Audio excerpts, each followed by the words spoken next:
Hello and welcome to a tutorial about making tiny little socks for our little version of Someone to Write Gnome About.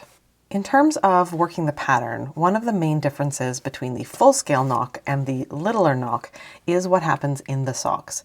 So we're going to go into a little more detail about that today. In the full-size knock, you can see that the mustache colorway here was able to produce two stripes for the leg and the foot, and so it really reinforced the sort of stripiness of the hat came into the socks. But of course with miniature socks here, we've had to play a little bit around with that, and I really wanted to keep an emphasis on the stripiness of the pattern and the yarn. And so what we've done is we've added a little bit of the third color here in the stripes, and we've changed the stitch count just to bring it down a little smaller. So let's work through how that goes. In this video, I've worked the leg up to and including round 38. I have one round of color 1 knit here, and now for round 39, we're going to work a partial round. So we're going to work until there are only 4 stitches left in the round. And the reason we're doing that is we're going to recenter things so that the back where the color change has been happening and where the garter change happened is centered at the back rather than at the side as it would be if we didn't reorganize our stitches a little bit. So we're just going to knit most of the way but not entirely around our tiny little stitch count here. Once we have only 4 stitches left, we're going to place 8 stitches, the next 8 stitches, on a single needle. And you can cut the yarn at this time. I've obviously already done it to make my video a little easier. So we've got 4 stitches here, and now we will slide the next 4 stitches onto this same needle. If you're working magic loop, do it in a way that works best for you. I always demonstrate DPNs in my videos because I find the cords create a lot of noise that I can't edit out. All right, so using our third color here, for me that's my white, I'm going to keep my yarn attached. It doesn't have so far to travel, so it's just going to travel from the center here over here. If you like, you could cut and reattach. It's your call. And we're just going to work the next 8 rows. We're going to be working flat, and we're going to just knit all and create 4 garter ridges. We are going to be working the heel stitches, these 8 stitches, back and forth flat and not work in the round. So we'll work across this little half of the stitches, turn, and work again, just knitting all. You can see here that the yarn traveled from where it was attached in the center over here. I've made sure that it's wide enough, or that I've made sure that that float was long enough that it doesn't pucker in and cause that to shorten up on that half of the stitches. It just follows the size of the fabric. I'd like to take a minute before we go much further to talk about the 2 options you have for ends and for stuffing. You can wait until the whole sock is done and then use something like the eraser end of a pencil to push this inside out. This is a narrow enough tube that you may find it difficult with just your finger, or like a knitting needle is just going to push through, but the grippiness of the pencil eraser can really help. So you can just push this inside out, deal with the ends, push it back in, and then using this you can stuff it. And we don't stuff it too much. So you can either deal with the ends at the end, or you can tie them off or weave them in as we go. And that is something that you may discover with the first sock. You try leaving it in and you hate it. Well, then the second sock you might want to go work as you work. But that is, it's largely a comfort issue that varies person by person. There is no one right way to deal with this. Where possible, I tie my yarns and leave them so that I am not having to weave them in or cut them. You don't need to cut yarns because they will just act like stuffing inside the sock. So for instance, right here, I have tied a knot where I joined between the leg color and the top of the sock. I just tied a knot and left that, then joined the other working color, and that's just been working down with me. This end here would be another one, and I could either weave it in now if I want to do the dealing with it as I go. I could also just knot it onto this trio of yarn ends and deal with it that way. This will be at the back of your sock. will be right here because we've repositioned the beginning of round. And so that will hopefully help you be reassured that things don't have to be perfect here at the back of the sock. That's not going to be a public part of your gnome. So for instance, like I said, you could just tie this into one of these ends here. When I tie ends, I always tug them and make sure that as I'm tugging, I'm making the stitch around that end about as big as the stitches on either side, because sometimes those ends get loose and floppy as we work because this hasn't been attached to anything. And so that end can kind of keep working in and in, more and more in, and making the stitches around it larger. So just tug on that enough to get that. So that's 3 ends right at the start of the sock dealt with. So that's what I'm going to do for now. And then once I've done that, I always just stuff these back down so that they're not in my way as I continue to work. This is an end I will have to deal with it. This is the one I cut so that we could do our heel. But I'm just going to still tuck it in for now so that it's not getting in my way. So I have 4 garter ridges, and now I'm going to work the heel turn. Such an itty bitty little heel turn. So I'm going to knit across here 4 stitches. Then I'm going to do an SSK decrease. So slip as if to knit, slip as if to knit, and then knit them together through the back loop. Then I'm going to knit 1. I'm going to turn my work. I'm going to slip the first one with a yarn in front. Then I'm going to knit 1, knit 2 together, and then knit 1. So that's row 2. Not a full row, obviously, because we're turning our work mid-row, but that's how we get that little bend in the knitting. All right, so then our first thing is to slip this with the yarn in back. We're always slipping on this heel turn so that the yarn is away from the front of our work so that we get this nice garter stitch showing. So we're going to slip one with yarn in back. Now we will knit 2.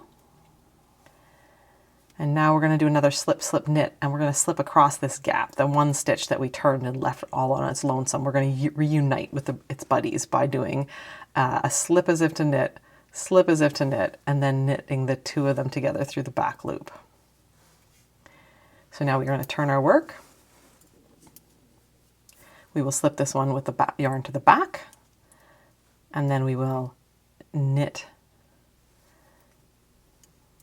2 and knit 2 together, again reuniting that one across its gap that we left there. Now it's together with its buddies. We're all happy and healthy, and we're back to our original. We're all together with 4 stitches, and our heel flap is turned. It's a tiny turn, but it will slightly help us turn the heel so that it goes in an L shape. All right, so now we need to knit across these stitches. Now we're going to start the gusset. The gusset is the part of the foot that inserts a bit of shaping. Gussets are a sewing term, a garment term for any place where we introduce fabric or take it out to provide ease and shaping. So we're going to go and we're going to pick up 1 stitch in each of these 4 little ridges that we've made as we've gone across and made our heel. So you can use this needle if you'd like, or introduce a new needle. I'm just going to use the garter ridges themselves. And if you wanted, you could actually do this. You could just pick up all 4 of those and then knit across just by going like this and just working them. That would be a nice, easy way to do that, if that makes sense for your brain. But I will demonstrate working them as described in the pattern. So what I'm going to do is I'm going to pick up and knit 1 in each of those ridges. So I'm going through that little bumpy turn at the edge of a garter ridge, going through that garter ridge, grabbing the new yarn, going through that garter ridge, grabbing the yarn and making a new stitch. So I now have 1, 2, 3, 4 stitches along the side of my garter flap. Now we're going to knit across all 8 stitches at the top. If you are using magic loop, I would encourage you to do all of the gussets, all of the heel stitches on one needle and keep these 8 stitches, the top stitches, on their own needle. That's how I work them when I'm doing magic loop. So we're just knitting across, and you can see we're maintaining our pattern of having 2 colored stitches and then 1 single stripe there, enhancing our stripy look of the sock.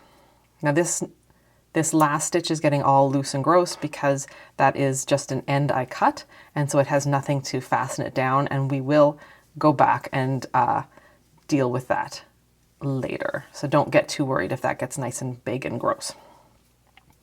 All right, and so now we need to pick up and knit 4 stitches down these 4 garter ridges, just like we did on the other side. So I'm going to go through the garter bump there and make a new stitch, through and make a new stitch, and just repeat that all 4 ridges.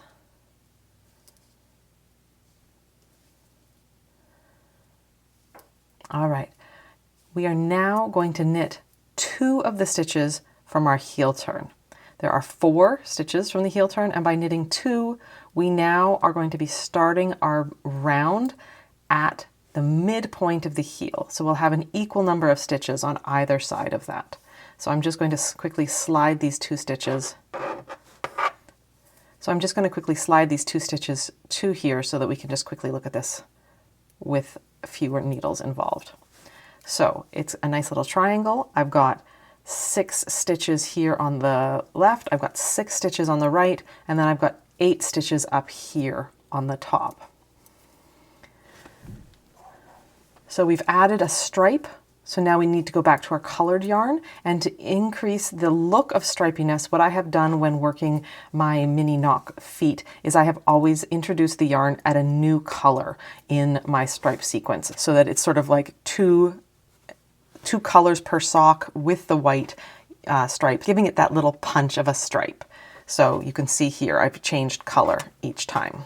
All right, so we're going to join color 1 here, and again I'm just going to let that end loose and floppy, and we're just going to deal with it later. And I'm going to now work round 1 of the gusset. The pickup round was just all set up. So you can place a beginning of marker, a round marker here. For me, the long end is just going to act as a reminder that that's the beginning of round. So we knit 4 stitches, and now we'll do an SSK decrease, slipping both as if to knit, inserting our left needle back and knitting them together. By knitting them in this direction, we're hoping to close up the gap there. I did not have a gap form in any of my socks, these mini socks, so I'm not doing anything special to try to alleviate the gap. Those of you who are sock knitters might have special things you want to do there when you did the pickup round, and that's up to you. Just wait and see what happens for your mini sock.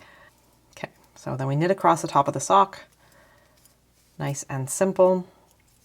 And you can see that color change showing up nicely there.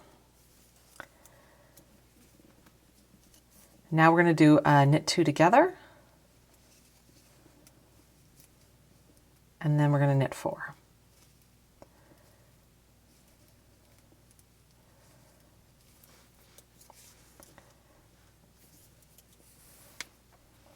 Our next round is just a knit all, so we're just nice and plain, nothing to think about. You can relax your shoulders, make sure that you're not stressed out about this. It's just a gnome, it's just knitting. We can always take it out and undo it and redo it. We've got this. Our next round, we're going back to our stripe color, or our single stripe color, because we've now worked 2 rounds in the colored, so we now need our accent color to come back to play. So now we are going to work our final decrease round, our final round of the gusset. So we're going to knit 3 stitches, and then we'll work a knit 2 together.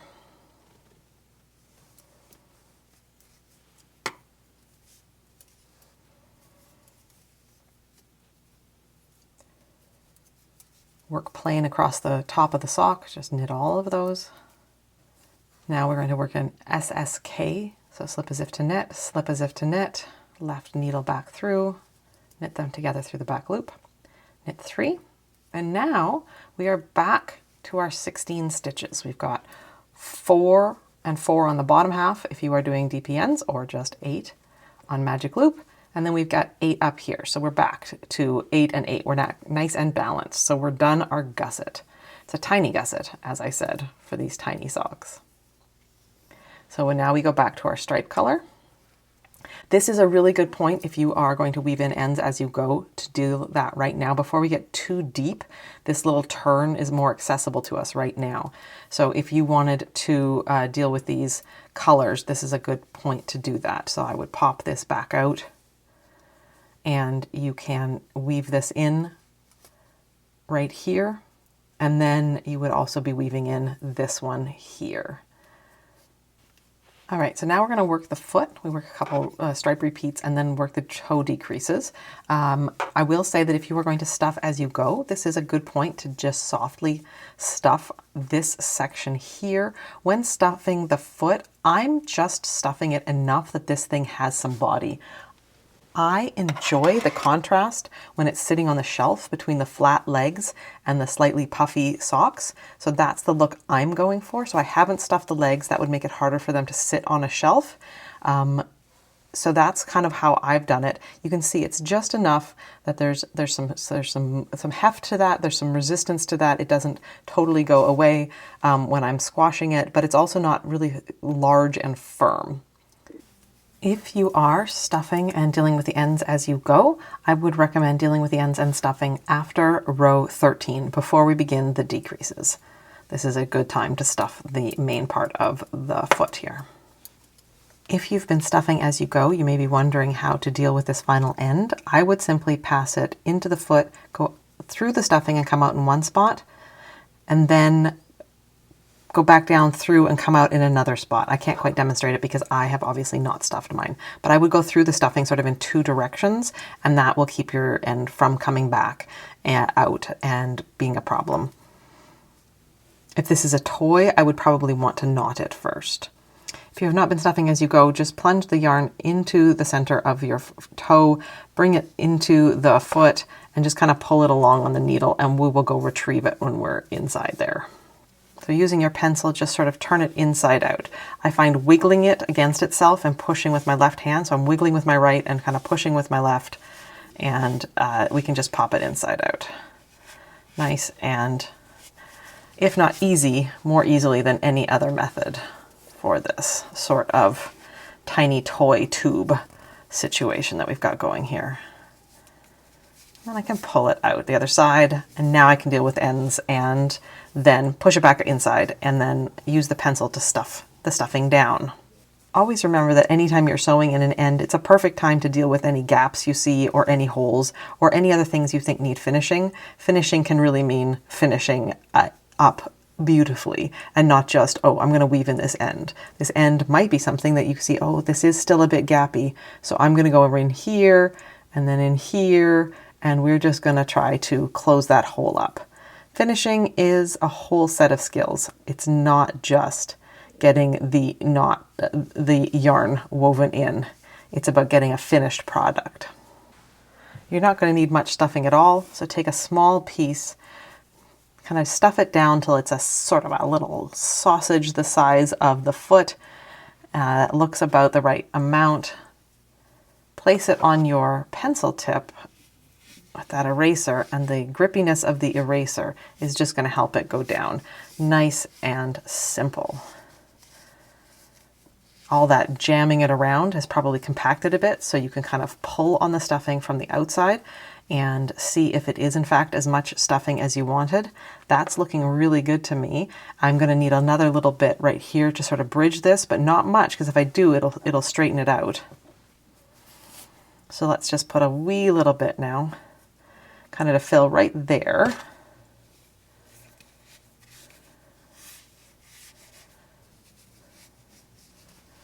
All right, so that's stuffing in right about there. And now just another wee little, maybe not even a sausage, maybe this is just a little egg. Tiny little bit. So that looks about right.